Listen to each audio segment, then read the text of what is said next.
Tonight we begin with something a little darker. A time of plagues, punishments, and potage was really like during the Middle Ages. Forget the castles and chivalry Hollywood sold you. The truth wouldn't last a single day.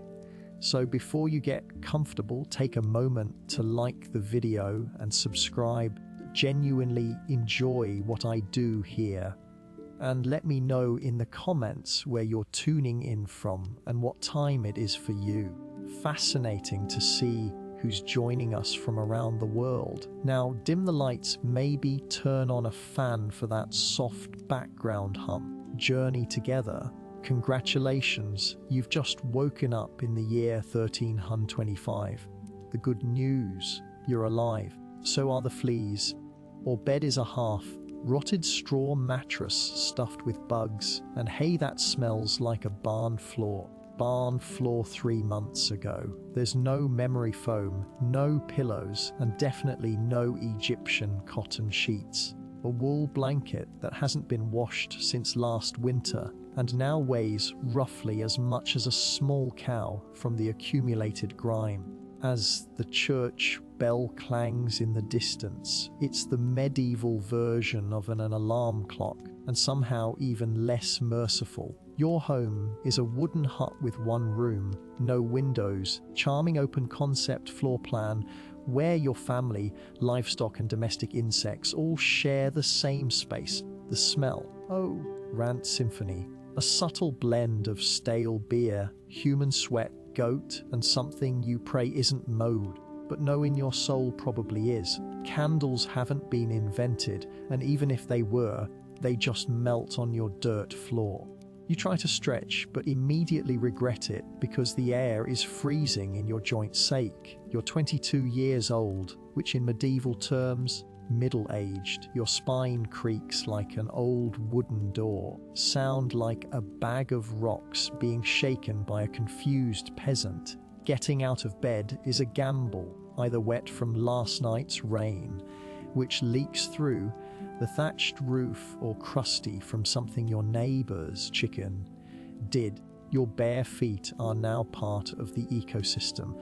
Oh, and privacy, what's that? Your entire family and maybe a random cousin who just never left are waking up beside you. There's no bedroom, no curtains, no me time, communal everything. Welcome to morning in medieval Europe, where you're never truly alone because parasites, rodents, other people are always with you.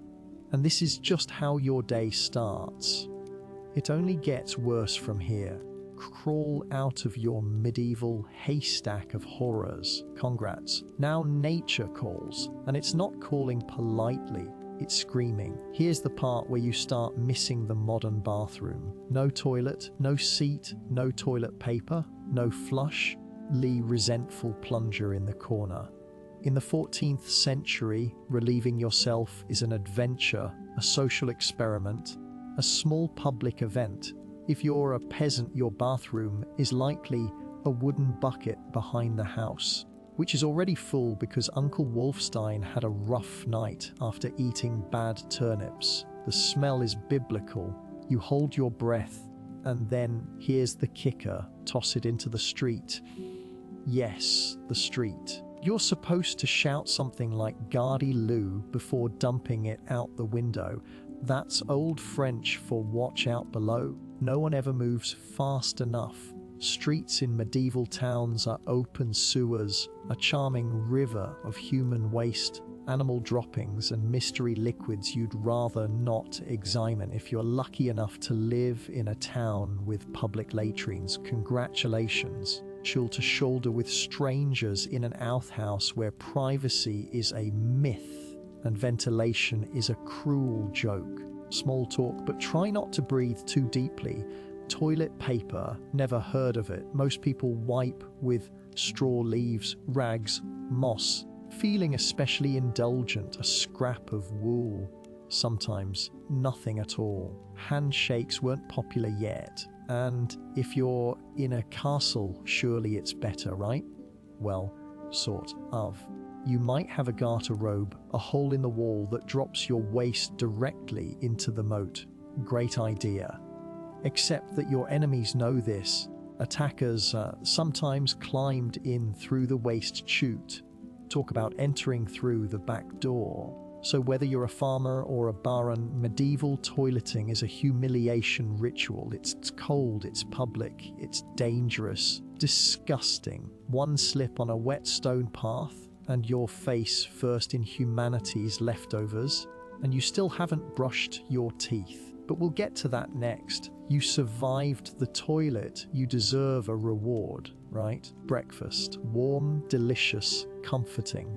Sorry, this is medieval Europe. Nothing is comforting here. A breakfast, if you can call it that, is a grim affair. There are no eggs Benedict, machine sputtering awake, and certainly no avocado toast. You sit down or squat near the fire. A wooden bowl of something that looks like it was scraped off a muddy boot. Welcome to your daily ration of pottage. Pottage is a thick, made of whatever you can find. Grains, root vegetables, maybe a few beans if you're lucky.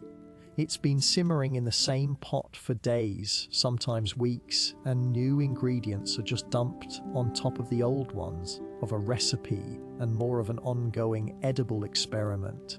On the side, a hunk of bread so hard it could deflect arrows.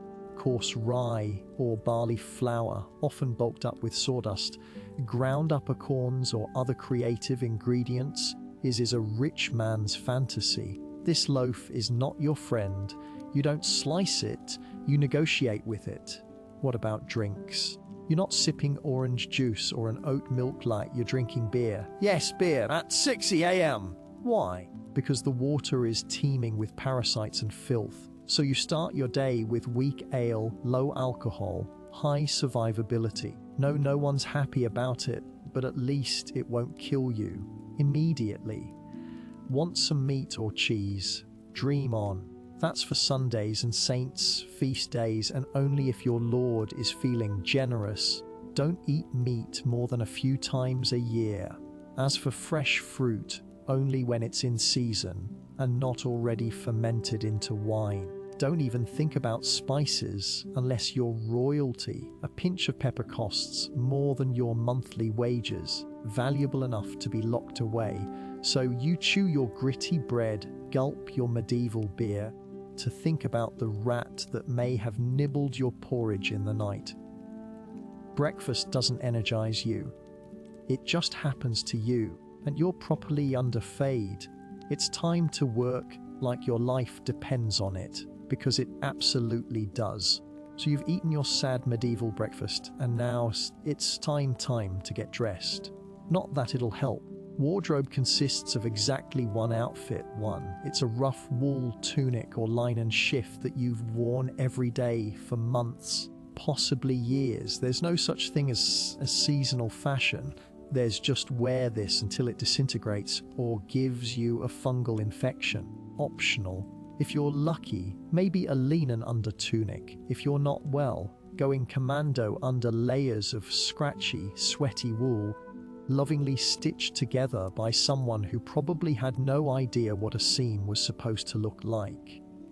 There's also no washing machine, absolutely no dry cleaner in sight, so your clothes are stained, stiff, and scented. Compost pile that's been left to marinate in a pigsty.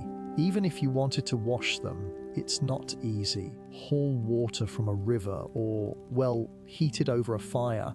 Scrub your tunic on a board with ashes or lye and hang it in the sun. Approximately 3 days a year. And don't get me started on shoes. If you own any, they're made of untreated leather, stitched together and offer as much arch support as a banana peel. Most peasants just go barefoot through mud, through dung, aka sharp rocks and disease puddles. All this means one thing. Your skin hates you. You itch constantly. Fleas, lev rent, free on your body. Everyone has them. Nobles, lousy monks, itchy children walking insect farms. No one escapes. Scratching your armpit with a wooden spoon while chatting with the local priest, and no one will even bat an eye. Rubbing your scalp a battlefield of bites, and if you develop a rash, well, too bad. There's no dermatologist, hydrocortisone, no one to tell you it's probably scabies. You just keep on suffering, and if you're lucky enough to not get an infection, that rash will simply accompany you for the next 6 months like an unwanted medieval sidekick. In misery and wrapped in discomfort, it's time to head outside and start working yourself to death. Fully dressed in itches and damp wool, it's time to flash that morning smile, except you don't. Because in the Middle Ages is a dangerous game, not emotionally, dentally. There's no toothbrush, no toothpaste, no mouthwash, no floss. The concept of oral hygiene is about as popular as bathing, which is to say, not very. Some people might chew on a twig or rinse with wine or vinegar, but for the most part, your teeth are on their own, doing well. By the time you hit your mid-20s, your smile looks like something pulled from a haunted crypt. Gums are swollen, and those aren't just food stains on your teeth. That's decay. You have more rot in your mouth than a medieval root cellar. Sugar, while not yet everywhere, is becoming more common among the rich, mostly used in small cakes or to show off wealth. If you're a noble, congratulations. Your teeth faster than the peasants. If you're poor, you'll do it slowly over time with fermented bread, gritty porridge, hard chewing. Toothaches, get used to them. They're like medieval weather, always there in the background. Pain that makes you consider praying, drinking, or pulling the tooth out yourself with a pair of pliers. And that's not a joke. The actual treatment. Dentists didn't really exist, but Barbara surgeons did. Yes, cuts your hair is also pulling your molars out by candlelight with an iron hook and zero anesthesia. Infected tooth, fevers, because without antibiotics, it can easily turn into sepsis and kill you from a toothache. That's right, that sends us to a pharmacy today could be your funeral in the 1300s, and there's no relief on the social front either. Good luck. Halitosis, bad breath, is everywhere. If you're single, you're not judged by your smile, land, and your livestock. In short, your mouth is a battlefield, and it's losing the war. Now that your teeth are throbbing, let's head outside. Your real job, the one that will break your back, is just getting started. Except there's no office, no desk, no coffee break, and no chance of promotion. Your job? 90% of the population is simple. Don't die while laboring for someone else's comfort. You're a peasant. Congratulations. That means you work the land that belongs to a lord who probably doesn't remember your name. With the sun, and stop only when it disappears behind the trees. Your tools, a wooden hoe, a rusty sickle, and whatever bones are still intact in your body. There's no weekend, there's no clocking out. There's only sunrise to sunset. Sunday is off, but only if you're not harvesting of raiders, feverishly for your infected toe to stop turning black. The work is brutal. Fields are ploughed by hand or with oxen to afford one. You dig ditches, sow seeds, pull weeds, and carry water until your spine begins to resemble the letter S. No one cares if you're tired. No one's asking how your mental health is doing. If you're a woman, surprise! You don't just do field work for children. Clean, cook, spin, wheel, feed animals. Your husband's lice infestation isn't slowly migrating to your side of the bed. Children, they start helping out around age 5. No toys, just a tiny wooden rake and a dream of one day not dying of the flu. And if you're one of the few who isn't a farmer, you're a blacksmith, a tanner, or a cooper, great, you still work with fire, chemicals, all day in poorly ventilated sheds. The pay, basically survival. The perks, occasional bleeding, break a bone, too bad. Drink some warm beer and keep going. You can't afford to stop, not even for a day. Because if you don't work, you don't eat. Medieval Europe has a solution for that. It's called being replaced. So you grip your shovel, ignore the blisters, because in the Middle Ages your job isn't a career, it's a slow motion endurance test. Now that your back is on fire from laboring in the fields, let's talk about the weather. Because in the Middle Ages, less about seasons and more about ongoing punishment from the sky. Let's start with winter. There's no insulation, central heating, and no weatherproofing. Just wooden walls with gaps you could throw a chicken through. Your windows covered with cloth, the fire in the hearth. Nice in theory, but you don't have enough firewood to keep it going because wood is expensive. From the forest is sometimes illegal. Yes, you can be executed for picking up the wrong stick from the wrong forest. You bundle up in your one damp wool tunic, huddle near the dying embers, and still wake up with your nose frozen, your feet permanently cold. Damp your fingers so stiff they feel like tiny medieval popsicles. Frostbite isn't diagnosed, it's just called bad luck. Fast forward to summer. Sounds better, right? Wrong. In summer, your home turns into a clay oven. There's no fan, no cross breeze, no deodorant. You sweat through your layers, but you can't remove them because showing too much skin is scandalous. Sunburn, insect bites, and social judgment. The flies are out in full force, attracted to your unwashed body. The smell of last week's goat's dew that's still fermenting in the corner. Mosquitoes buzz by your ear while you sleep through the sound of your neighbors yelling and babies crying. In the fields, the sun bakes you. No sunblock, no hat. You've fashioned one out of straw like a desperate scarecrow. And the worst part, you still have to work. Stroke is just called taking a bad turn. So you're either shivering in your own hovel, wondering if your toes will make it to spring, sweating through your only pair of socks while your thighs chafen to oblivion. And the one thing that never changes, the season, your clothes still lit, your food is still terrible, and your next job still waiting. Welcome to climate control. Style, there is none. Feeling thirsty, need to freshen up, splash a little water on your face to wake up from this damp fever dream of a life. Too bad. In medieval times, isn't your friend. It's trying to murder you quietly. Let's start with drinking. The nearby stream looks fresh, bubbling and clear, something out of a fantasy movie. But spoiler alert, it's not. Upstream, someone just dumped a chamber pot into it.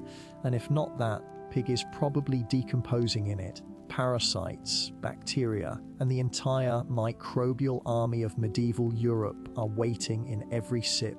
Drunk drank beer. Yes, beer, even children. But before you imagine medieval kids doing keg stands, that it was small beer, weak in alcohol, strong in survival, brewing boiled the water. So it was safer than whatever flowed through the town ditch. Wine was another option, if you were rich enough to afford it. Functioning properly before noon. What about bathing? Surely water was used for cleaning. In theory, yes. In practice, see, back then, people believed bathing actually opened your pores and let the disease in. That's right, yourself was considered medically risky. You were cleaner, apparently remove the protective layer of filth caked onto your skin. Communal bathhouses did exist, gained reputations as places for gossip, scandal, and sometimes full-on medieval extracurriculars. So naturally, church got involved and shut many down. Even if you did want to bathe, it was a full production. You'd need to fetch water from the well, over a fire, fill a wooden tub that leaked, and then pray no one else in the house used it before you, or worse, after. And rainwater. barrels where birds poop, insects breed, and moss thrives. Refreshing, doesn't it? So whether it's going in your mouth, on your body, or onto your crops, water in the Middle Ages is less of a life source and more of a gamble. One wrong gulp, and you're spending your final days sweating in a straw bed, clutching your stomach, and contemplating all your life choices. Next time you sip tap water, raise a glass for our ancestors. They didn't have the luxury of hydration without hazard, so you drank the water. Maybe you just stubbed your toe on a rock shaped like disappointment. Either way, you're sick. You need help.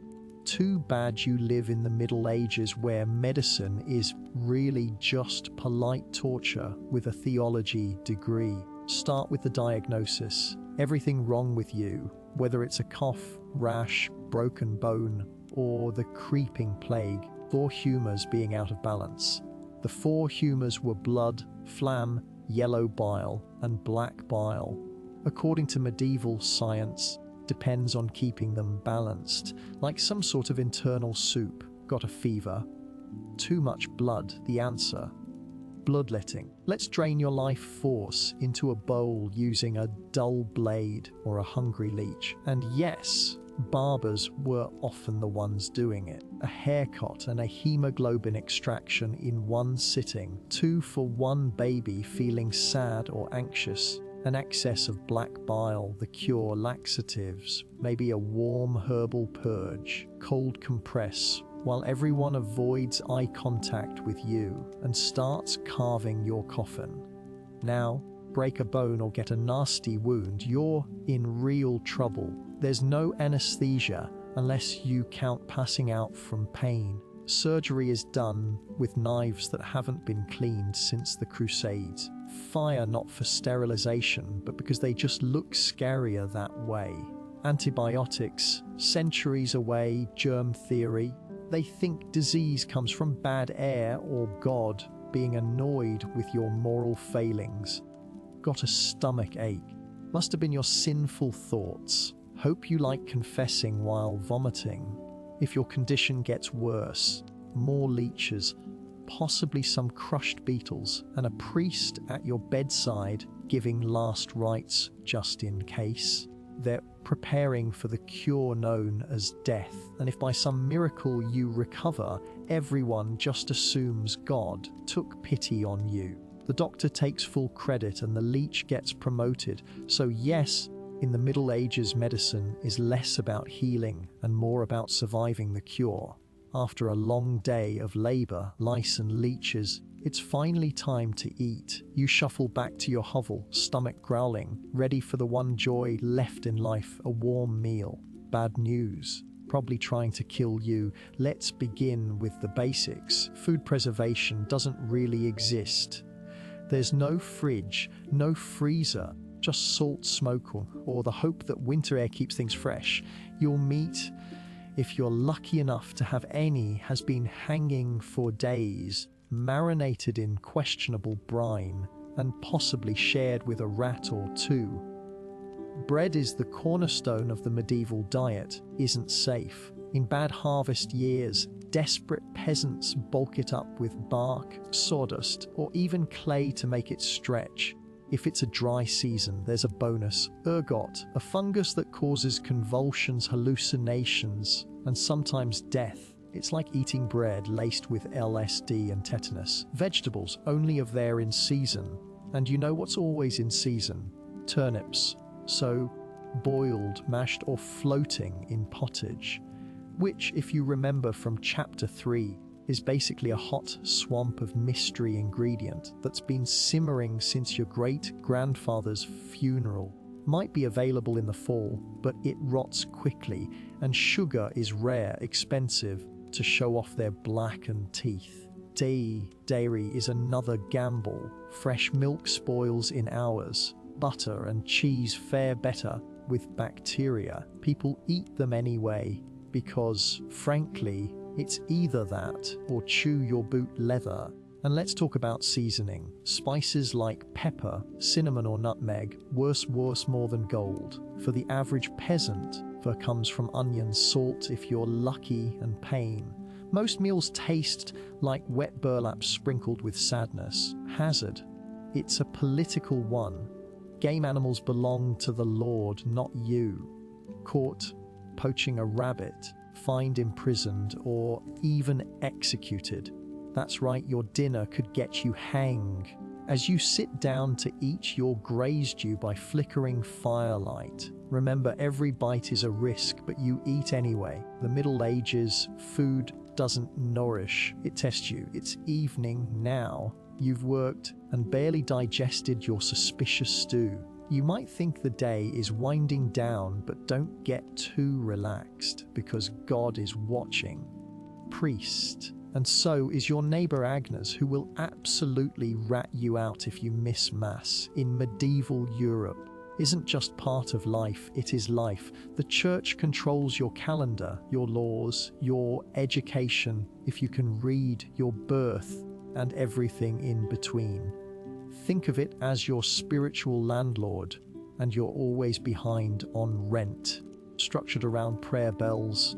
The town church bell rings in the morning, noon and night, not because people need reminders. Missing prayer is a sin. Forget to bow, sin. Eat meat on a Friday, sin. Think about your neighbor's wife in that one dream. Hell is very real, vividly real. Priests describe it in glorious detail, rivers of fire, lakes of boiling blood, with pitchforks and eternal wailing. If the plague doesn't scare you, eternal damnation definitely will. You can't read the Bible yourself because it's written in Latin, a language reserved for monks, clergy. One noble kid who's too good for dirt. You rely on the church to interpret everything for you. The priest says your crop failure is because you didn't pray hard enough. Well, time to kneel harder. Tethers. A tenth of everything you own are mandatory. If you grow wheat, you give wheat. If you raise chickens, you give eggs. If you have nothing, you're spiritually bankrupt and financially doomed. Holidays, they're holy days, dozens of them. Offer breaks from labor. They're not for fun. They're for attending Mass, fasting, confessing sins, and reminding yourself that joy is a dangerous indulgence. Questioning the church is dangerous. Heretics are burned, witches are drowned, and skeptics are quickly reformed. So you go through the motions. You chant, you bow. You pray that your soul, dirt-covered life, might finally land in paradise, assuming the priest likes you. Because in the Middle Ages, but the church, not so much. If you thought being a medieval peasant was rough, try doing it as a woman. All the filth, plus childbirth, subservience, and social invisibility. In the Middle Ages, being a woman is like being on hard mode. Potions and no restart button from birth. A girl's life path is pretty much locked in. Marry young, bear children. Die tired. Education, not likely. Unless you're from a noble family and sent to a convent.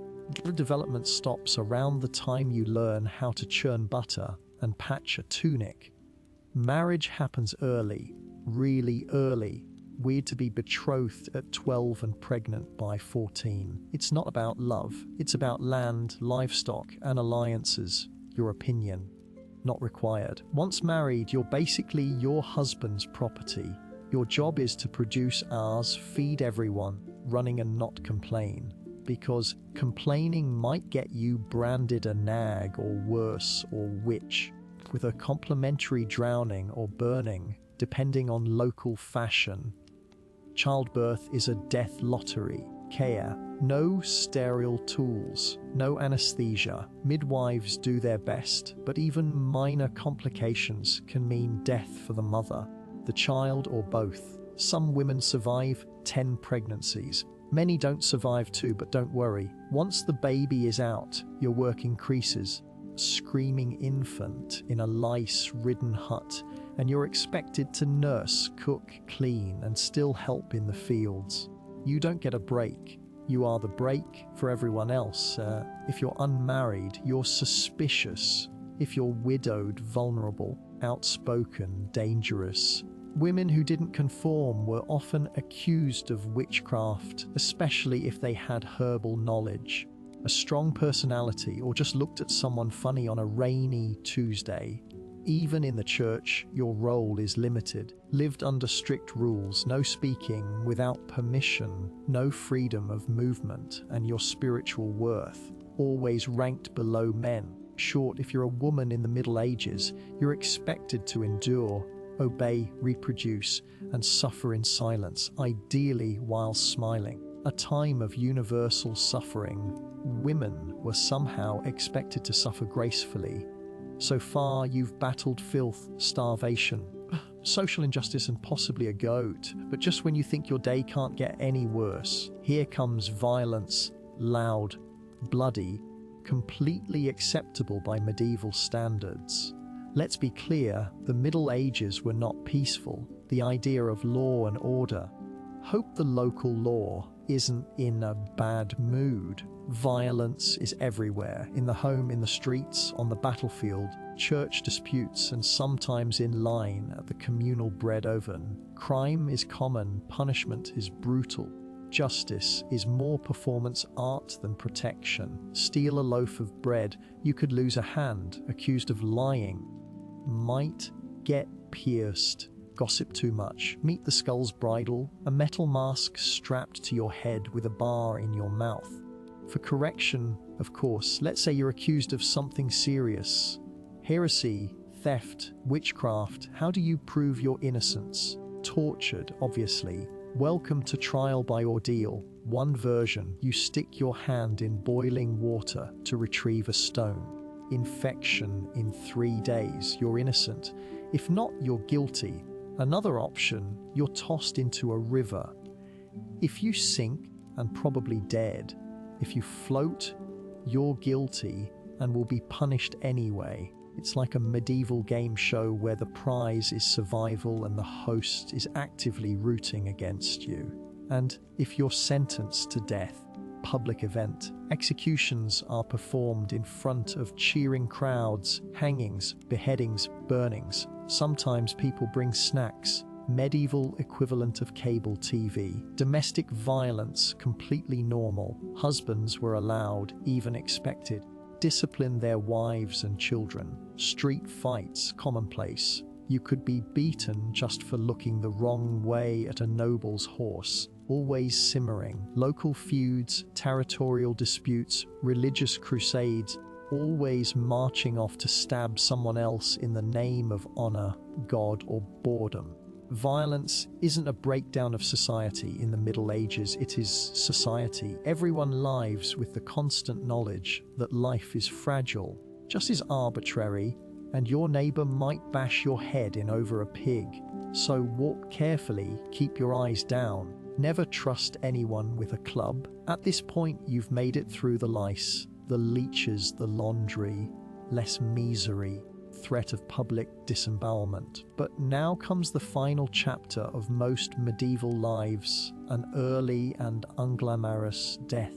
And still breathing past the age of 40, you're practically a celebrity. You might even be referred to as the Old One, of a nickname and more of a statistical miracle. Let's break it down. The average life expectancy hovers around 30, 40 years, dragged down heavily by infant mortality. Nearly half of all children died before reaching age 5.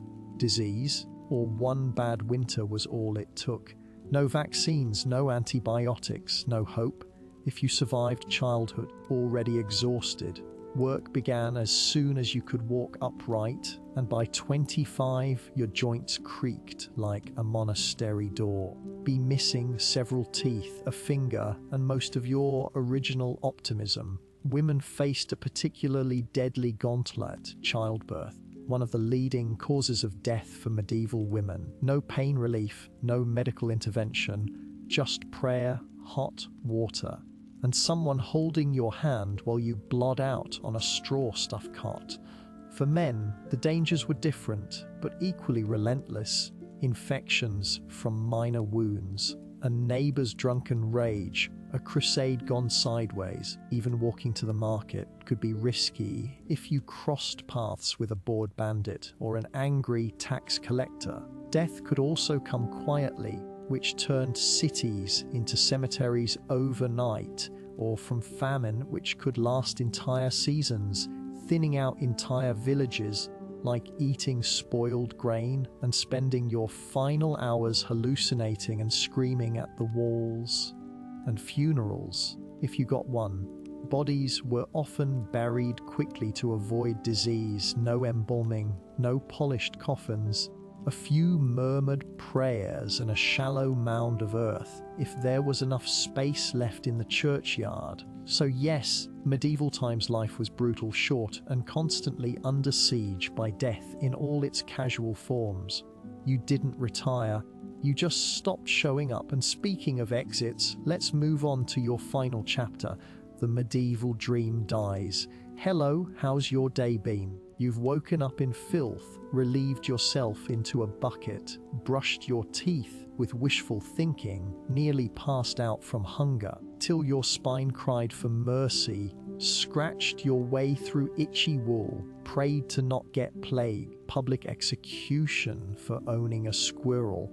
Welcome to a single day in medieval Europe, still dreaming of becoming a knight, romanticized version of the Middle Ages, gallant swordsmen, noble ladies in towers, and feasts in candlelit great halls. It's a myth polished by fairy tales and fantasy books.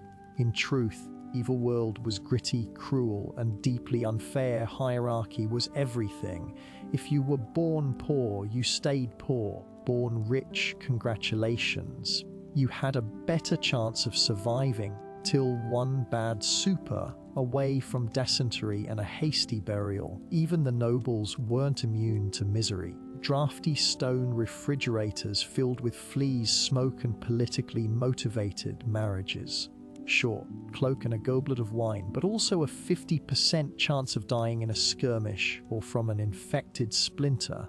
Not exactly luxury. Simpler times weren't simple, were relentless. Everything took longer, everything hurt more. Childbirth, too, chewing came with consequences. Life was survival, not leisure. And if you did find a quiet moment to think, to imagine something better, there wasn't much you could do with it. No upward mobility, no modern medicine, no internet to Google. What's this weird rash who lived, suffered, worked, and died within a 10-mile radius of where you were born? But here's the wildest part. All of this, people still laughed, sang songs, told stories, fell in love, and found meaning. Not because life was easy. Humans are stubborn like that. Even in the darkest chapters, they made space for light. So tonight, when you slip into your clean bed with indoor plumbing, antibiotics, and central heating, maybe say a quiet thank you to the modern world. Ancestors who fought rats, famine, and feudalism so you wouldn't have to, long before she was Catherine the Great. All Russia, mistress of reform, an icon of ambition, she was simply Sophie. Sophie Friedrich August von Anhalt-Zerbst in 1729, she was the daughter of a relatively obscure German princely family. Tiny duchy in Pomerania offered little in terms of power, but Sophie herself, she had something no title could provide. Sharp intelligence, relentless charm, and a quiet, burning hunger for greatness. Her upbringing was strict. Johanna was cold and calculating, not a warm, nurturing figure, but a social climber obsessed with status. Sophie's father, a Prussian officer, was more distant than disciplinary. From a young age, Sophie learned to walk the fine line between obedience and cunning. She read voraciously, spoke multiple languages, and learned how to observe a room before speaking in it. Skills that would become survival tools in one of Europe's most brutal courts. Empress Elizabeth Petrovna began searching for a wife for her heir. Grand Duke Peter, she looked beyond Russia's borders. Peter himself was of German descent and Empress Elizabeth believed a foreign bride, pliable and grateful, would be easier to control. Fit the bill perfectly: noble blood, Lutheran faith, which she'd be forced to abandon, and a reputation for both grace and humility. Sophie was summoned to Russia. She arrived in the freezing capital of St. Petersburg in 1744. German fabrics and a diplomatic smile, her mother pushed her forward like a chess piece.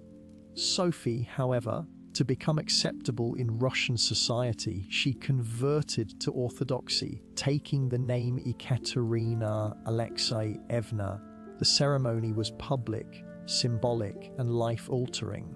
She wasn't just changing religions, she was burning the bridge behind her foreign empire with no way back. No one watching that quiet teenage girl in a fur-trimmed coat could have predicted what would come next. Betrayal, revolution, enlightenment. But from the moment Sophie stepped foot in the Russian court, she stopped being a pawn and began planning how to become a queen. Catherine's marriage to Grand Duke Peter was meant to secure her place in Russian royalty. Very beginning, it felt more like a cage than a crown.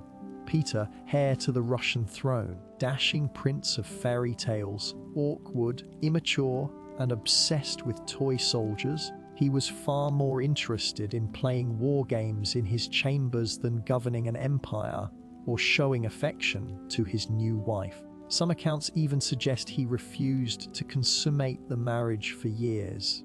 Frederick the Great of Prussia and resented the Russian court that had adopted him.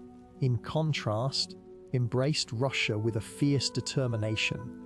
She learned the language, studied its history, and memorized Orthodox rituals. Peter wanted to escape. This mismatch wasn't just emotional, it was political. Court was a viper's nest of gossip, paranoia, and brutal power games. Empress Elizabeth still ruled with absolute authority, but her health was in decline. Everyone knew her transition was coming, and everyone had an agenda. Catherine was watched constantly. Her letters were read, her friendships monitored, and her every move scrutinized. She couldn't trust her husband, her mother, whispering in her ear on behalf for foreign interests, or even her servants. In this world, SIS could turn into accusations overnight, but Catherine was no fool. She learned to play the court's games quietly, allies in the shadows. She charmed military officers, made friends with scholars, a reputation for dignity and restraint.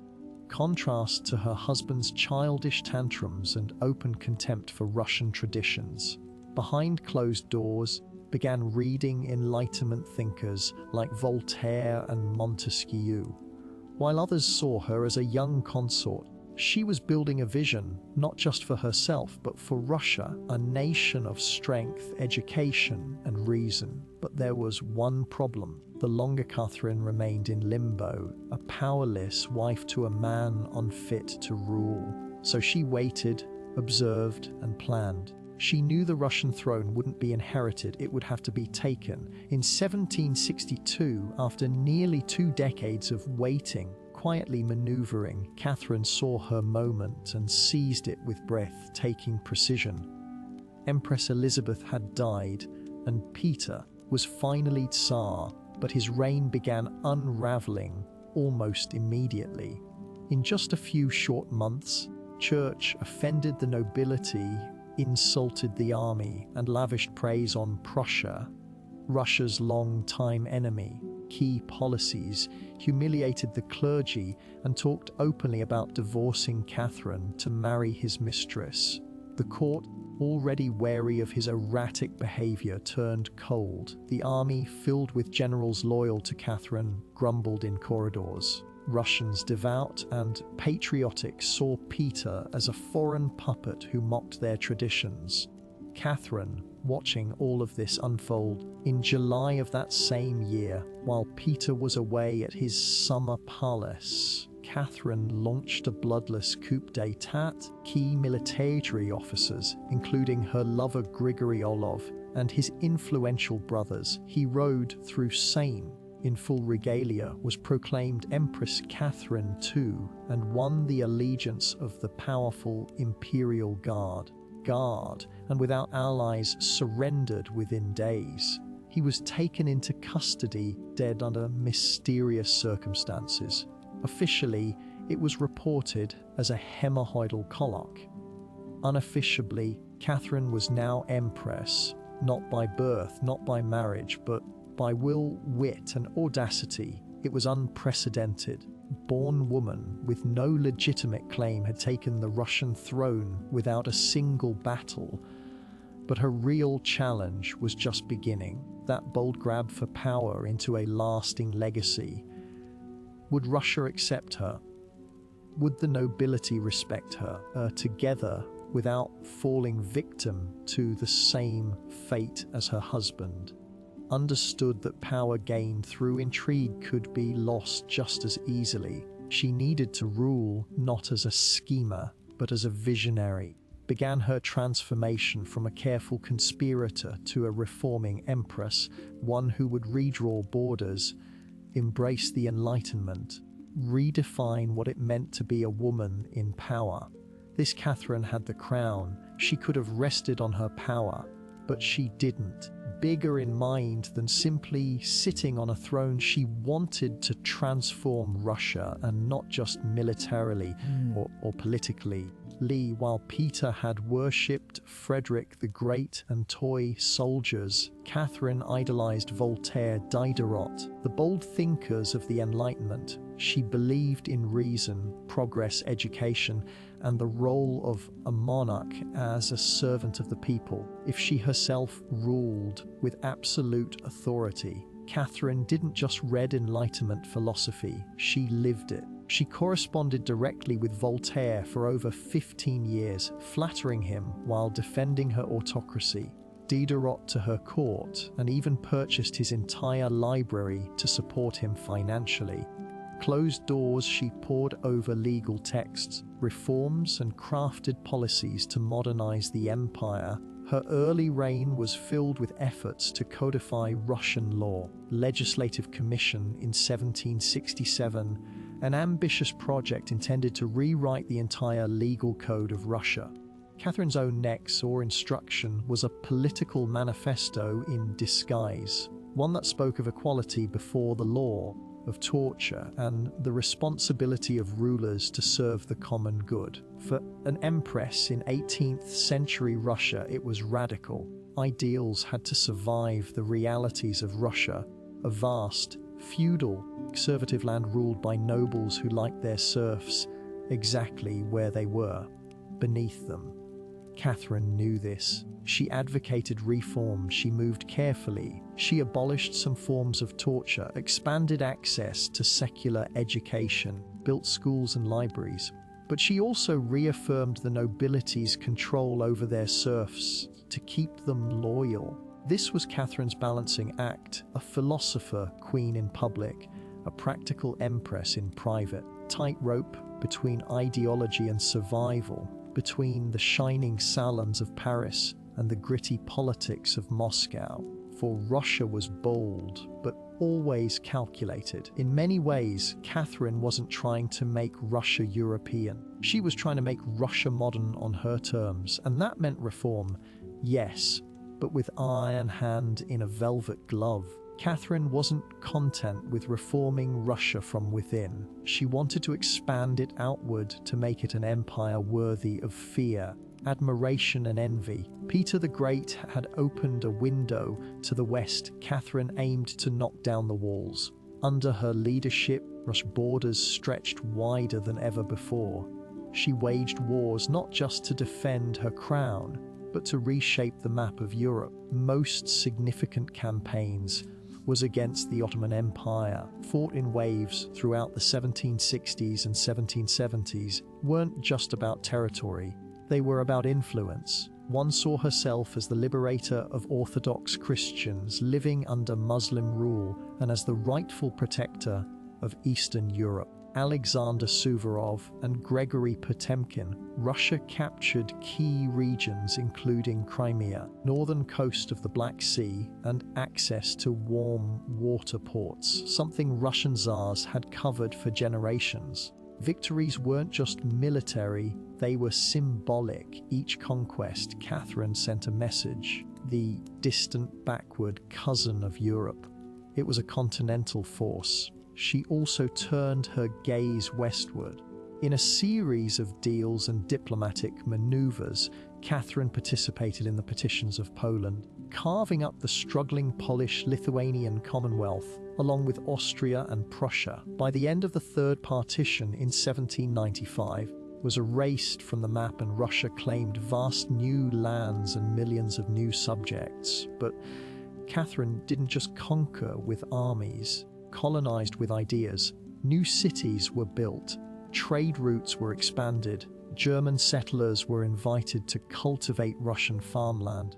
The empire became a mosaic from the icy to the sun-drenched shores of the Black Sea, and through it all remained the central force, reading reports, issuing orders, and personally overseeing the shape of her expanding empire. Accuse her of being power-hungry, even imperialistic. But to Catherine, expansion wasn't ambition, it was destiny. She believed was measured not just by ideas, but by borders. She didn't just want to rule Russia, remake it as a civilized empire, by its enemies, respected by its peers, and loyal to her alone. All her brilliance and power, Catherine the Great was just as famous for what went on behind palace doors. And no, not all of it was whispered in libraries. Catherine's private life became one of the most talked about aspects of her reign. She had lovers, one or two, but a carefully curated parade of them, many decades younger, often handsome, and sometimes politically influential. She didn't hide them. In fact, she often rewarded them with titles, the estates and pensions, if they behaved well. If not, quietly dismissed, sometimes with a polite thank you and a promotion. Among the most important of these lovers was Grigory Potemkin, a man as brilliant as he was bold. Their relationship blurred the lines between romance, politics, and partnership. Believe they may have even married in secret. Together they shaped military campaigns, colonization projects, formation of southern Russia. Potemkin wasn't just a lover, he was her co-ruler in many ways. Still, couldn't look past the scandal. Gossip swirled, satirical pamphlets painted her as lustful, insatiable, even unhinged. The rumors only got worse, the most infamous being the completely false and grotesque tale involving a horse by her enemies to smear her legacy. But why the obsession? Simple. Catherine was a woman who wielded power unapologetically. Female rulers were expected to be either saintly virgins or tragic figures. She refused to play the role. She lived and ruled on her own terms, and that made her dangerous. Ironically, while her critics painted her as immoral, herself was deeply philosophical about love and sexuality. She believed pleasure was a natural part of life. Personal relationships didn't have to threaten public responsibility. She separated emotion from governance. Few male rulers managed. In reality, her liaisons were often strategic. She surrounded herself with men who were loyal, capable, useful, and when they ceased to be, she let them go, usually with a smile and a generous retirement. Didn't weaken her rule. It was part of her strategy, a blend of passion and power that made her unforgettable. For all her charisma and control, Catherine's reign was not without peril. And in 1773, in the form of a bearded Cossack named Eumelian Pugachev, he was no ordinary rebel, be none other than Peter Khufu, Catherine's dead husband. According to him, survived the coup and now returned to reclaim the throne from the German usurper. It was absurd. Peter was long gone. To Russia's oppressed and exhausted lower classes, the claim didn't need to be true. It just needed to offer hope, promised liberation, and then to serve them lower taxes and land for the common people. Lit a fire across the Volga River region, especially among Cossacks, peasants, and old believers. When the gap between nobles and serfs had widened brutally, his promises sounded like salvation. The Pugachev rebellion became the largest peasant uprising in Russian history. Towns were taken, fortresses fell, nobles were slaughtered. Moment, it seemed as if the empire itself might fracture. Catherine was shaken. Foreign war she could win with cavalry and treaties. This was a revolt from within, her own people, against the system she ruled. But Catherine didn't panic, she acted. She dispatched professional military forces to crush the rebellion ruthlessly. Pugachev's forces were defeated in 1774. He was captured in an iron cage and eventually beheaded in Moscow, a public warning to all who dared follow. Afterward, doubled down on order and control, the dreams of liberating the serfs quietly faded into silence. The rebellion had shown her the limits of enlightenment in a country still shackled by feudalism. She now leaned harder on the nobility, loyalty in exchange for absolute control over their serfs. This was a turning point. Who once quoted Voltaire now prioritized stability over philosophy. Reform became cautious, surveillance increased. Alien was to be stomped out before it had breath. Pugachev may have lost his head behind a warning that haunted Catherine. That power built on inequality could only hold so long before the storm came crashing through. By the time Catherine the Great approached the final years of her life, she had ruled Russia for over 3 decades, any female ruler in Russian history. From the moment she seized power, she had defied expectations, reshaped her empire, and redefined what a woman and a monarch could be. Under Catherine's reign, Russia became a true European powerhouse. Territory expanded by over 200,000 square miles, swallowing Crimea, parts of Poland, and stretches of the Black Sea coast. Just military wins. They were strategic pivots, securing warm water ports and reshaping trade. Wasn't only drawn on maps. Catherine left a cultural mark as well. She helped found the Hermitage Museum, amassed one of the greatest art collections in Europe, and corresponded with the greatest minds of the Enlightenment, a center of sophistication, art, and intellectual ambition. In a country often viewed as backward by Western Europeans, put Russia firmly on the cultural map. She modernized education, founding schools for girls, and promoted the printing of books. Smallpox inoculation to Russia, even publicly receiving the vaccine herself, an act of scientific bravery in her time. Yet also one of contradictions. While she admired Enlightenment ideals, she never freed the surface. In fact, serfdom deeper into Russia's territories. Her reforms, while impressive, remained mostly top-down. Polished the empire without truly transforming its foundations. Still, Catherine's rule brought stability and ambition. She understood that power was not inherited. It was crafted, managed, and constantly defended. She ruled not by divine right, by force of will, political brilliance, and relentless calculation. She was called many things: a usurper, a tyrant, a reformer. But above all, she was effective. When she died in 1796, Russia was wealthier, larger, formidable than it had been in centuries. She left behind a throne secure, an empire expanded that would endure for centuries. Catherine didn't just reign. She ruled with intellect, strategy, an apologetic grip on history, and in doing so, she became more than an empress. She became a myth. For all her power, expansion, enduring legacy. Catherine the Great was still at her core, a woman navigating a man's world and reshaping it in her image. Imperial portraits and state decrees, someone deeply aware of how precarious her position was. She was not born Russian. She came to the throne through a coup. She ruled an empire that didn't want a woman in charge, and yet she not only endured, she thrived. Was never content to be ornamental.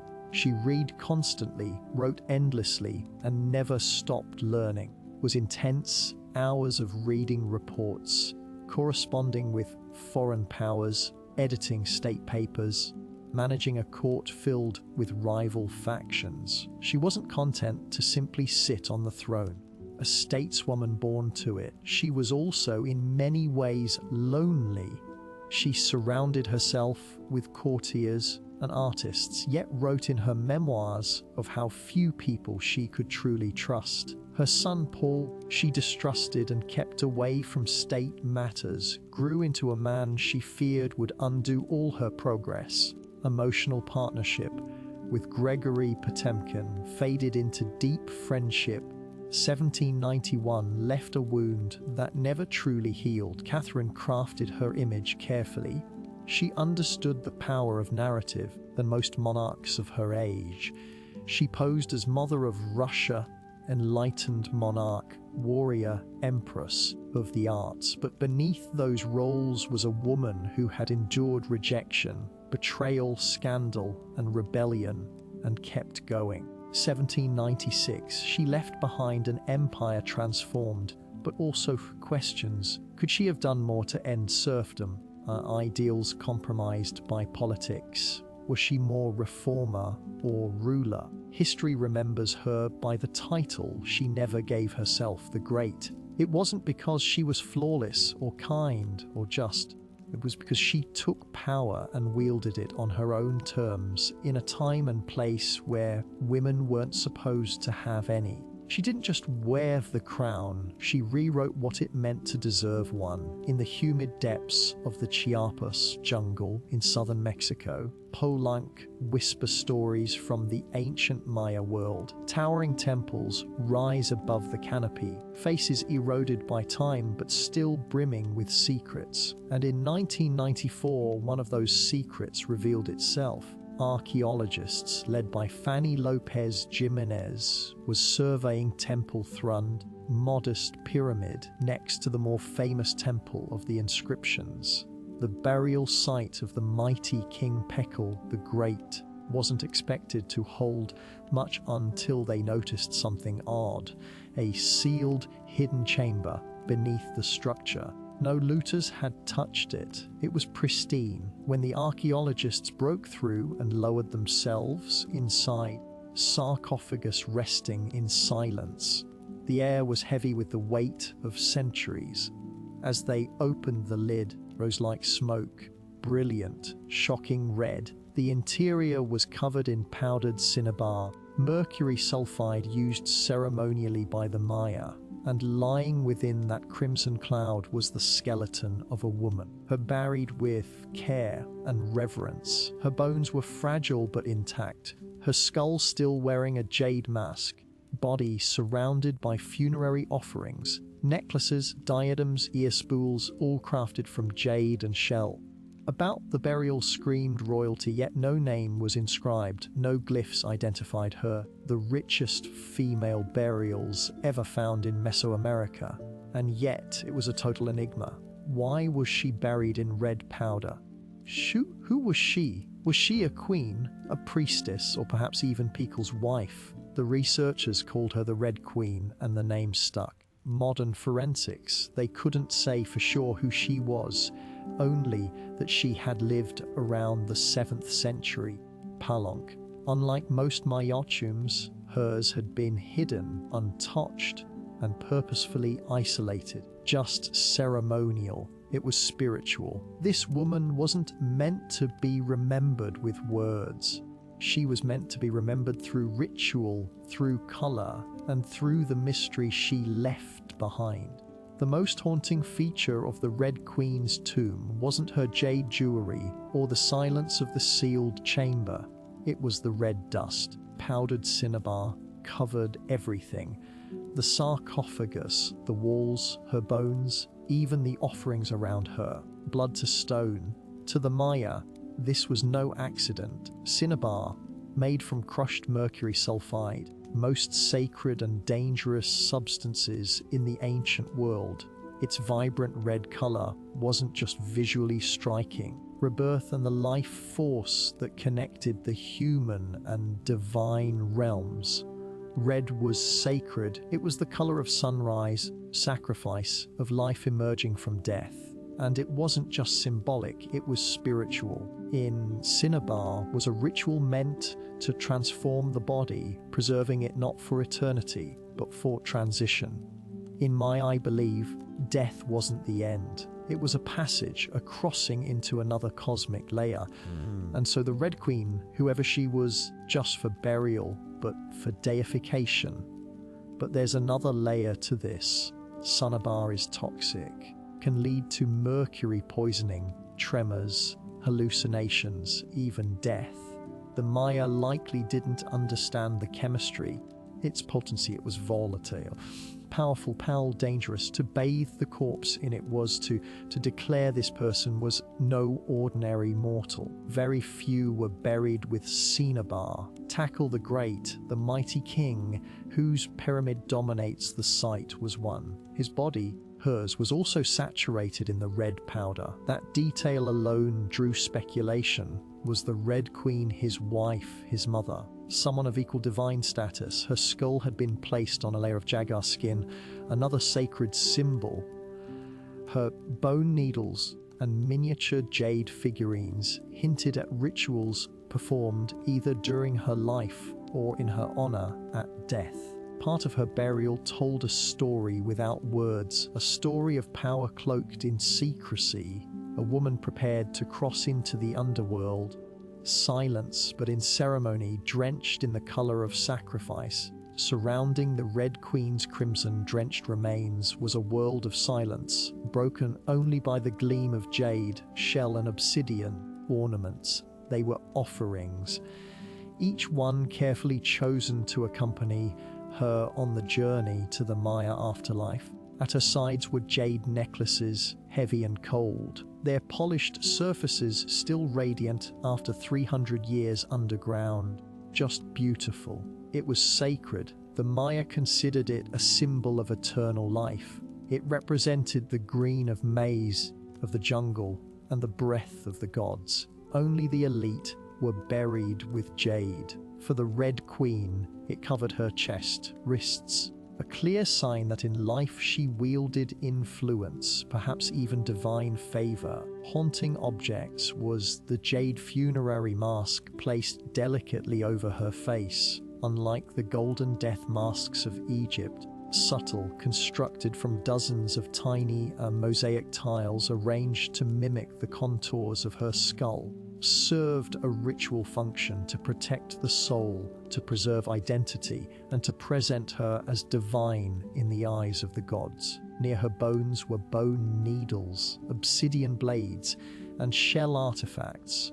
Could have been tools of ritual or symbols of her status. Stess healer or royal matriarch. One bonapin was engraved, faint but purposeful, a small echo of her voice lost to time. The edges of the tomb were ceramic vessels, still sealed, likely once filled with offerings, food, drink, to sustain her spirit beyond death.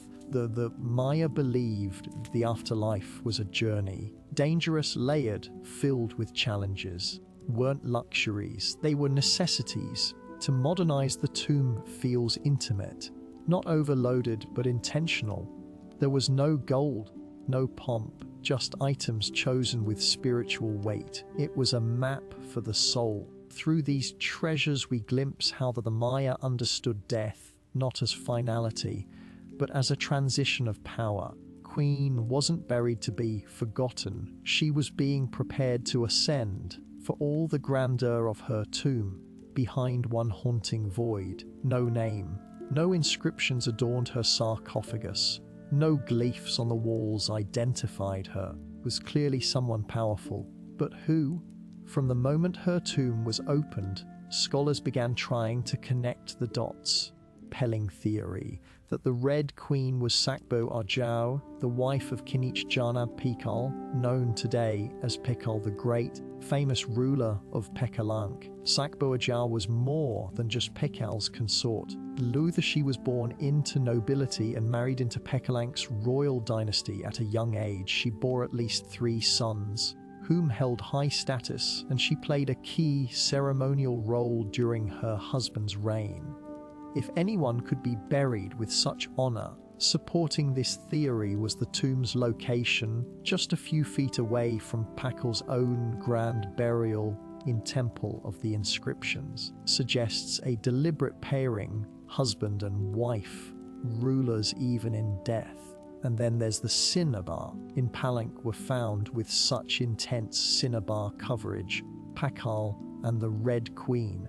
It's unlikely this was coincidence. Here's where the mystery deepens. DNA tests were conducted on both sets of remains in hopes of confirming the connection. But the results? The woman's bones showed no direct maternal link to Pakal, but that didn't rule out a spousal relationship. After all, marriage does not require shared blood. Some have argued she could have been Sakkuk, Pekal's powerful mother, Pelink before he came of age. Others suggest she may have been a high priestess or a sister, ancestor whose name has simply been lost to history's erosion. Still, the evidence points most strongly to Sakba, a Jau, queen by title, a mother of kings, and a spiritual counterpart to Pakal. The lack of a name may not be an oversight, it may have been intentional. In my cosmology, the soul lived on not through monuments, but through ritual symbols of the earth, and so the Red Queen remained suspended between legend and truth, a woman who ruled, remembered not in stone. Scarlet and silence. To understand the Red Queen, we must understand the world she came from, a world where Maya women, especially royal ones, held more influence than many realize. In Maya's civilization, politics was often a family affair, merely passive consorts. They were diplomats, priestesses, and power brokers. They conducted rituals, sponsored temples, played crucial roles in maintaining dynastic legitimacy. Their bloodlines were political capital, forge alliances, and secure claims to the throne. Take Sakkuk, for example, the mother of Pachal the Great. Throne of Palank was left vacant. She took power herself and ruled as queen regent until her son came of age. Placeless, she was a ruler in her own right, issuing decrees and overseeing construction projects. Without her, risen at all, and she wasn't an anomaly. Across the Maya world, in places like Yochtila, Narendra, and Kalekmol, show women performing major ceremonies, engaging in warfare diplomacy, and sometimes ruling outright, portrayed in stele and murals, dressed in elaborate headdresses and regalia, standing beside kings as equals, sometimes above them. Their words were carved in glyphs. Their names were remembered until they weren't. Spanish conquistadors arrived centuries later. Much of that memory had eroded. Lenz saw native women as silent figures in a male-dominated world, but the archaeology tells a different story. Complex gender roles, where power was negotiated, not simply inherited. This context casts the Red Queen in a new light, ruled in name, but her burial rich, sacred, and positioned beside Pakal. She was a central pillar in the royal order. Her jade mask wasn't just decoration, was a symbol of identity, power held in life and protected in death. Her bloodline may have been the very glue that held Palankas dynasty together. Civilization, a queen wasn't just a queen. She was a keeper of sacred lineage, a voice in ceremony, the bridge between gods. And the Red Queen may be nameless, but in her world, she was never voiceless. Wasn't just buried with treasures. She was buried in architecture rich with purpose, layered with myocosmology, symbolism, and intentional design. Her tomb wasn't merely a grave, it was a gateway to eternity. Was discovered inside Temple Third, one of the smaller pyramids within the heart of Palenque. Proximity to Temple of the Inscriptions, the resting place of Paikul the Great, is telling. These temples weren't built randomly. Listening was sacred, guided by astrology, myth, and dynastic legacy. Arthid rises modestly compared to its grand neighbor, but it hides something even more intimate. A sealed crypt untouched by looters, perfectly preserved.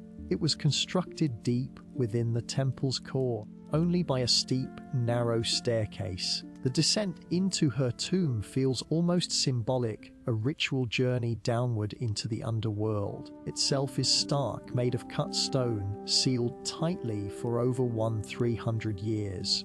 No glyphs or murals cover the walls, tell her story. But perhaps that silence is intentional. This was a space not for the living to interpret, to transform. At the center, her sarcophagus sits like an altar. From limestone, it echoes the grand stone coffin of Pakal next door. Is famously engraved with scenes of cosmic rebirth. The Red Queen's tomb is more subdued. The focus is inward on the body, on the cinnabar, on the ritual of death itself, and yet there are subtle architectural cues that hint at meaning. East to west, a symbolic path mirroring the sun's journey from life to death. The chamber is small but powerful, feels deliberate, personal, a sacred enclosure for someone revered. My attendants were cosmological tools, bridges between the heavens and the underworld. To be buried in one was to be elevated beyond the human realm. Queen's eternal home wasn't enough to thought. It was a carefully constructed shrine, a place where death became transformation. Rest in stone, her essence in cinnabar, and her legacy in the architecture itself. A temple that speaks without words, telling us she mattered. To the ancient Maya, death wasn't the end. It was a threshold, a sacred passage into the underworld, Sebulba.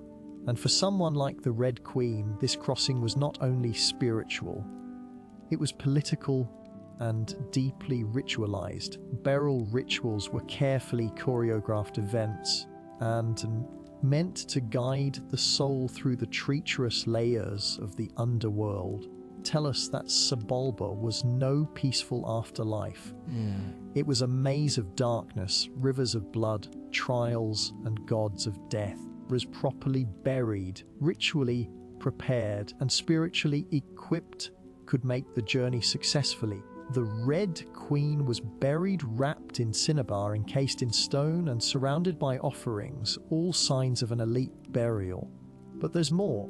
The presence of bone needles and obsidian blades in her tomb hinted auto-sacrifice rituals, possibly symbolic tools representing rites she had performed in life, or that were reenacted her burial to empower her spirit.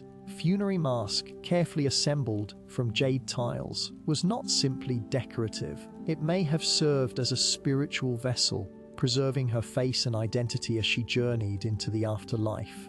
In my belief, the face was a mirror of the soul, be recognized by the gods. The ceramic vessels surrounding her may have once held chocolate, maize, water, pulka to nourish her in the next world. Other items, like stingray spines or shell trumpets, could have represented spiritual tools, calls to tokens of ritual communication. Burial wasn't just a goodbye, it was a transformation. The Maya believed in cycles, seed burial as planting, and the afterlife as rebirth. Kings and queens were often seen as earthly incarnations of gods. They returned to those divine origins. The Red Queen, covered in the color of blood, entombed in a pyramid and honored with offerings, was being prepared for rebirth. Not as a mortal, tied to the sacred order of the cosmos. Her burial wasn't the end of her story, it was the beginning of her legend. Just a few steps away from the Red Queen's final resting place lies one of the most iconic tombs in Mesoamerica, that of Kanich Janab Pakal. His burial is Pakal the Great. His burial inside the Grand Temple of the Inscriptions is celebrated for its artistry, scale, spiritual symbolism. But what makes the Red Queen's tomb so extraordinary is not only what was inside, it's where it was found. Her sarcophagus was hidden within Temple Threed, directly adjacent to Pakal's monument. In a city like Palang, where every temple was carefully positioned to reflect cosmic principles, this closeness was no coincidence. It was intentional. Etched in stone, many scholars believe the Red Queen was Tsakbua Jiao, Pakal's queen and trusted consort. While a tomb lacks inscriptions, the similarities between their burials are striking. Both wrapped in cinnabar, both entombed in pyramids, buried with jade, and both treated with extreme reverence. These rituals mirror each other, as if two halves of a sacred narrative. Lid famously depicts him falling into the underworld tree, a cosmic scene of death and rebirth. Simpler tomb contains no such iconography, but the symbolism lies in the pairing itself. If Pachal represented the sun through the underworld at night to rise again, then the Red Queen may have represented the moon, the feminine force that follows its own mysterious path in the sky. Together they embodied a cosmic duality, masculine and feminine, queen, sun and moon, order and ritual. In my mythology, rulership was not singular, it was relational. Harmony and the cosmos required balance, and that balance extended into the dynastic court. By placing the Red Queen beside Pakal, but preserving not just a marriage, but a cosmic partnership, their proximity and death may have mirrored their roles in life, not behind, but beside her king, sharing not just a throne, but a legacy. In their tombs, they speak without words, souls wrapped in cinnabar and stone joined across eternity. One of history's most sacred silences, though her name was lost to time, the Red Queen of Palanque endures not as a forgotten relic, but as one of the most enigmatic and powerful women of the ancient world. Over 1,300 years, now whispers across centuries, questions that echo louder with every discovery. She represents a mystery that still resists full understanding. Exactly who she was. No glyph carved her name, no stela told her story, and yet the care in her burials of her offerings, the symbolism of her crimson-drenched bones, all speak of a woman profoundly important, a wife or consort, but as someone who held real influence, spiritual weight, and royal blood. Queen forces us to re-evaluate assumptions. She's a reminder that in the ancient Maya world, women were not silent. Rituals governed cities and shaped dynasties, while kings like Pakal have long taken the spotlight. Queen's re-emergence reminds us that power did not belong to men alone. It flowed through mothers, daughters, queens, priestesses. Her legacy is more than the treasures she left behind. It's the conversation she started among archaeologists, historians, artists, and storytellers. Every jade bead, every layer of cinnabar, every architectural choice in Temple Thee tells us something deliberate. This woman mattered, and perhaps that's the most extraordinary part of her story. Not what we know, but what we still don't. Queen teaches us that history isn't just a collection of facts. It's a living puzzle, a shared human longing to connect with the past. Her legacy is still unfolding. She lies wrapped in red, the color of life and sacrifice, of blood and rebirth. Her face, hidden behind a jade mask, now stares back at us through science, art and wonder. She remains nameless, but not voiceless, mysterious, forgotten. The Red Queen may have ruled a kingdom in life, but in death she rules something greater, our imagination. Her tomb was sealed in stone. Her story was written in silence, and still, somehow, she speaks. Frida Kahlo was born on July 6th, 7 in the vibrant district of Coyoacán, then a village on the outskirts of Mexico City. Her childhood home, the Casa Azul, the Blue House, was filled with color, contradiction, and quiet strength. It would later become a sanctuary, a battleground, to one of the most iconic artists of the 20th century. Was the third of 4 daughters born to Guillermo Kahlo, Hungarian photographer, and Matilda Calderon, a devout Catholic of indigenous and Spanish descent. Her parents were opposites. Guillermo, reserved and intellectual; Matilda, religious and emotionally distant. Harriet, her father's introspection and artistic eye, but also her mother's fierce resilience.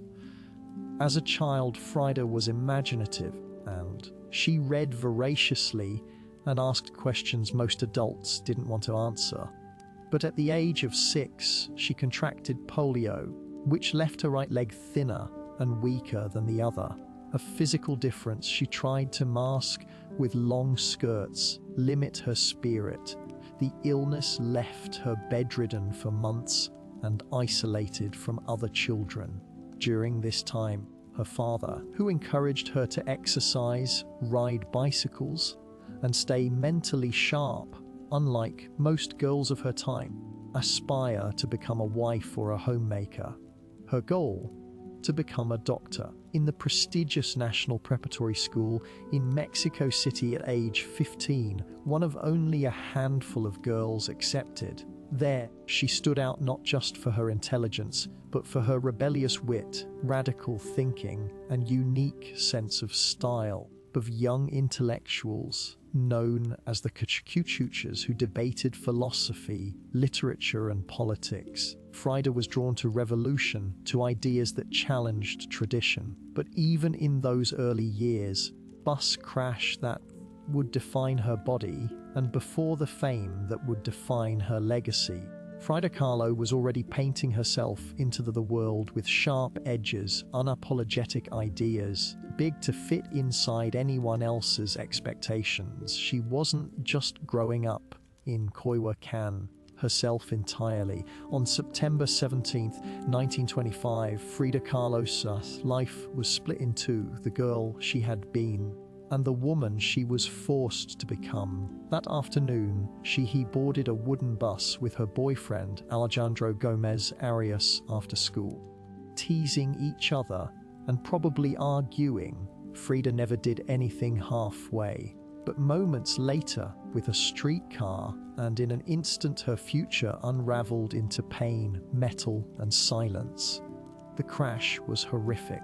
The streetcar crushed the bus against a wall, splintering wood and flinging passengers. Frida was impaled by an iron handrail, hip and exited through her pelvis. Her spinal column fractured in 3 places, her right leg shattered, dislocated.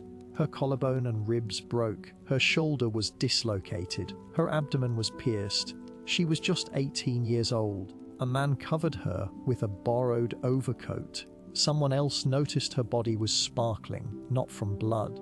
The gold powder she had been carrying in a pouch had exploded on impact, dusting her broken form in what looked like glittering ash. Was taken to the Red Cross hospital and underwent numerous surgeries over the following months. She spent weeks in a body cast, flat on her back, immobile, writhing with infection and uncertainty. The future she'd imagined of becoming a doctor slipped further away with every passing day. But in that stillness, something began to stir. Her father gave her brushes, rigged a special easel to hang above her bed. A mirror was placed on the canopy so she could see herself. And there, an agony. Frida began to paint, first out of boredom, then out of obsession. Her first subjects were her own reflection, because she was all she had. But what emerged wasn't vanity, it was survival. The crash had broken her physically, opened a door into her own mind, her own body. into the surreal language of pain and identity that would define her art. Wanted to heal others, now began healing herself, one brush stroke at a time, as Frida Kahlo lay encased and plaster and steel, fighting itself with every breath she began to paint. What started as a form of therapy soon became a language, was deeply personal, brutally honest, and often hard to look at, which was precisely the point. Pretty flowers or polite landscapes. She painted pain, her pain, physical, emotional, and existential. Her first subjects were self-portraits, not because she was vain, but because, as she famously said, "Myself, because I am so often alone, and because I am the subject I know best." Her early works were small in scale, tin or wood panels inspired by Mexican retablos, devotional paintings meant to tell stories of suffering and miracles. Turned this tradition inward. Her body became the canvas, her emotions became the altar. She painted herself as split, as pierced. In one painting she is impaled by nails like a modern-day martyr. In another she floats in a barren landscape, broken column, a metaphor for her shattered spine. She painted herself weeping, fractured, decapitated and bare. Never passive, always watching. Her pain was not sanitized. She painted the ugliness of trauma with beauty, defiance, and even humor. Each piece was a reclamation of her body, her experience, and her identity as a woman in a world that often tried to define her. But Frida wasn't just telling her story. She was inventing a new kind of visual narrative, one that blended Mexican folk art, surrealism, illustration and symbolism. Her paintings became dreamlike autopsies of her soul, framed in color, culture, and myth. Time she recovered enough to walk again, albeit painfully. Frida was no longer the girl who had wanted to be a doctor, an artist, and her art was unlike anyone had seen. The worst thing that had ever happened to her, and turned it into a source of creation. Frida Kahlo didn't just paint her pain, the world looked at it, and in doing so, she turned suffering into a sacred act of self-expression. In 1928, still recovering, and just 21 years old, Frida Kahlo met the man who would become the most profound and turbulent relationship of her life. He was 20 years her senior, already Mexico's most famous painter, massive in both stature and presence, giant of Mexican muralism, known for his sweeping, politically charged frescoes that told the story of the Mexican people. Had seen his work before, she admired it, but now she wanted his opinion of her work. Paintings to him at the Ministry of Education, interrupting his scaffolded work to ask bluntly, "Do I have talent?" One look and said yes, and not just out of kindness. He recognized in her something rare, unfiltered voice, raw and unpretentious, irony, pain and beauty.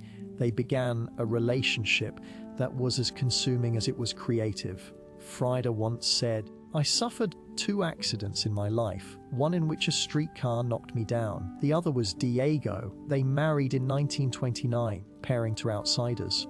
Diego, massive, unfaithful, politically famous. Frida, sharp-tongued, fiercely independent, walking with a cane. Her parents called it a marriage between an elephant and a dove. Their bond was passionate but chaotic, supported her art and encouraged her growth as a painter, but he was also endlessly unfaithful. Even with Frida's own sister, Frida was devastated, and in return she took lovers of her own, men and women, rumored affairs with Leon Trotsky and painter Georgia O'Keeffe. They divorced in 1939, married a year later with different terms. This time, Frida would keep her autonomy, her home, her money, her name. Their second marriage was less about traditional love and more about creative partnership and mutual understanding. The betrayals and the heartbreak, Diego remained a constant force in Frida's life. He challenged her, he wounded her, believed in her, as an artist, as a revolutionary, and as a woman who could redefine what painting could be. Together, peaceful, but they were legendary. In the 1930s, Frida Kahlo followed Diego Rivera on a journey north to San Francisco as he completed high-profile mural commissions. These years abroad brought her face to face with American industrialism, the contradictions of capitalism, and they left her with deep political discomfort. Frida was a proud Mexican nationalist, communist, and an admirer of indigenous traditions. The opulence she witnessed in the United States, especially while the Great Depression ravaged much of the country, only deepened her sense of disillusionment. In letters home, the culture's materialism and obsession with appearances, she missed the grit, color, and contradiction of Mexico.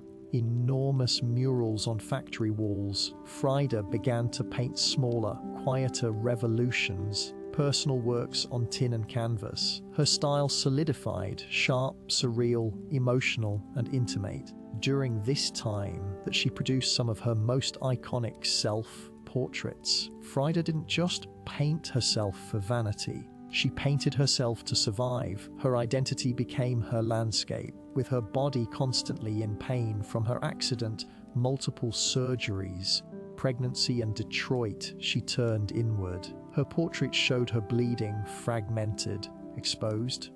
Yet her face was always calm, unapologetic. One of her most powerful works, Henry Ford Hospital, shows her lying on a hospital bed, crying, surrounded by floating symbols of loss: a fetus, a snail, medical equipment, a cracked pelvis. It was raw, graphic, and deeply emotional, bled with truth. Back in Mexico, Frida immersed herself in leftist politics. She and Diego welcomed Leon Trotsky into their home. While he lived in exile, Frida wore Tijuana dresses, traditional indigenous garments, fashion but as a political and cultural statement. Her art was never disconnected from her beliefs, her identity, her body, ideology, all intertwined in her work. While Rivera was painting murals of revolution, Frida painted its human cost. Pieces, the mind on fire, and the self always staring back. In exile and in illness, she became not just a painter of pain, resistance. When Frida Kahlo returned to Mexico in the late 1930s, she was no longer just Diego Rivera's wife. She had become something else entirely, a force, an artist whose work radiated with raw honesty, surreal symbolism, and cultural identity. She stepped fully into herself. Her Casa Azul in Coyoacan became a sanctuary of color and contradiction.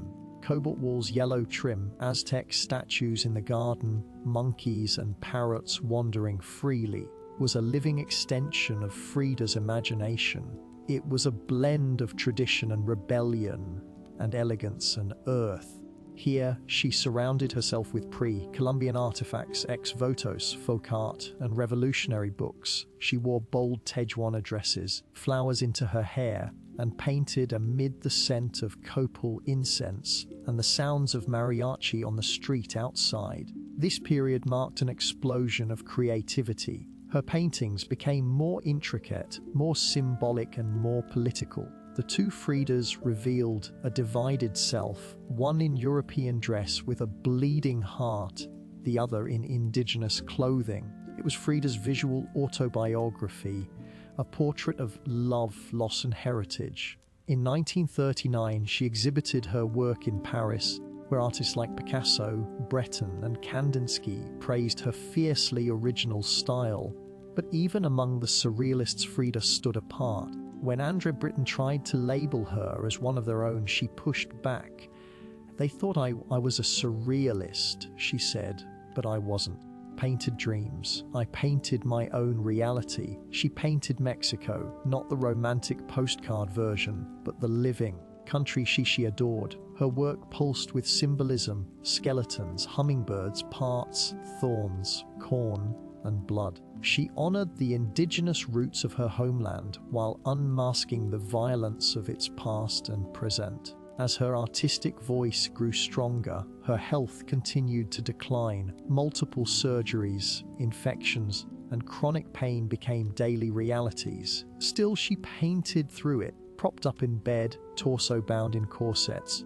Runty but the fingers clenched. Ryder had returned to Mexico not to rest, but to reclaim her power through paint, through politics. Fearless embrace of the self. As the 1940s wore on, Frida Kahlo's body continued to betray her. Her spine was deteriorating, was constantly infected. She underwent more than 30 surgeries in her lifetime, often in grueling succession. At times, months, encased in body casts or immobilized by traction devices that stretched her bones apart. But still, she painted, which during these years became both a release and an act of resistance. Her works grew darker, more defiant, with a clarity sharpened by pain, refusing to hide behind metaphor. In The Broken Column, she presents herself split down the middle, her body pierced with nails, a cracked ionic column replacing her spine. Yet her face is stoic, unflinching. Pain for Frida was no longer just a subject. It was her companion, her antagonist, her muse. Also grew louder. She joined the Mexican Communist Party, marched in demonstrations, wrote fiery letters, and called out imperialism and injustice. When her health no longer allowed her to walk, she appeared at protests in a wheelchair, signs and shouting slogans. In 1953, Frida was given her first solo exhibition in Mexico, due celebration of her art. But her health was so fragile, doctors told her she couldn't attend. What only Frida would do. She arrived by ambulance, carried in on a stretcher, placed in the center of the gallery on her hospital bed, dressed in traditional finery, surrounded by her own work, guests with tequila, laughter, and that fire still burning in her eyes. Her final paintings were both childlike and harrowing. In Marxism Will Give Health to the Sick, she painted herself wearing a steel corset, cradled by the hands of Marx, symbols of oppression. Her last known work was a still life of sliced watermelons, one piece bearing the words "Viva la vida," life. Even in the face of death, she remained defiant, joyful, and political. Last portraits weren't just self-portraits, they were acts of revolution, painted in pain, but always signed with life. 1954, at the age of 47, Frida Kahlo died in the same place she had been born, La Casa Azul in Coyoacán. Cause was listed as a pulmonary embolism, but those closest to her whispered of something deeper. She had been ill, yes, but also exhausted by pain, by surgeries, by a long war with her own body. Just days before, political protest against the CIA-led coup in Guatemala, weak and wheelchair-bound, she insisted on going, fist raised in the air. Revolution remained her final heartbeat. Her last diary entry was brief, foot-piercing, and I hope never to return. Frida's funeral was held at the Palacio de Bellas Artes, prestigious cultural institution. Her body, draped in the red flag of the Mexican Communist Party, was watched over by friends, artists, and revolutionaries. Diego Rivera was inconsolable. He called her the greatest love of his life, as his betrayals had nearly broken her. But in the years that followed her death, something extraordinary happened. Refused to disappear. At first, her name was whispered only in art circles. Her works weren't easy to categorize for surrealists, too surreal for traditionalists. But slowly, her image, her story, and her defiance began to resonate. In the 1980s, as feminist scholars and activists reclaimed forgotten voices, leaders became louder. Painter anymore. She was a symbol of pain turned into beauty, of feminism born through resistance, identity celebrated without apology, of queerness, disability, revolution, and authenticity. Her face, unibrow, gaze, The flowers in her hair became iconic, her home became a museum, her diary became a sacred text. Paintings now hang in the world's greatest museums. Frida Kahlo had lived much of her life in Diego's shadow. She stepped forward. She didn't just leave behind paintings. She left behind a mirror and dared us all to look, not with pity, but with fire. Today, Frida Kahlo's face is everywhere, printed on t-shirts, painted on murals, turned into dolls, memes. Her signature uni-brow, her flower, crowned hair, her direct gaze, all instantly recognizable.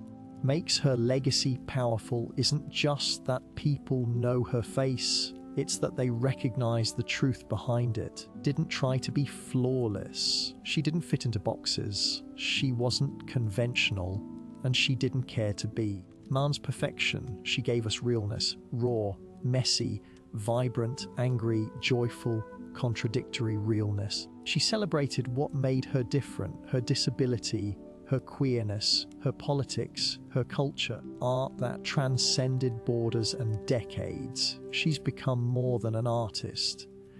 She's a global symbol of defiance, feminism, and creative resistance. For queer communities, bisexual icon who lived openly and unapologetically in a time that demanded silence. For women, she's a reminder that power doesn't require permission. For disabled artists, she's proof that pain can fuel the brush, not stop it. She's a daughter reclaimed, fierce, folkloric, and forever part of the national soul. Her paintings, dismissed as too strange or too personal, are now among the most revered in the world. Works like the two Fridas, Portrait with Thorn Necklace and Hummingbird and The Broken Column, aren't just seen deeply by anyone who has ever suffered and needed to turn that suffering into something sacred, margins, and turn them into center stage. She embraced contradiction, a communist who wore gold, a woman betrayed who loved again, a body in pieces with a soul unbreakable. And through it all she painted, not just with color, but with conviction. Frida Kahlo never asked to be a symbol. She simply told the truth about herself, and in doing so, millions of others who had never seen themselves reflected in art before. Now, when we see her face, we see courage, we see color, we see resistance, we see freedom not gone but immortal.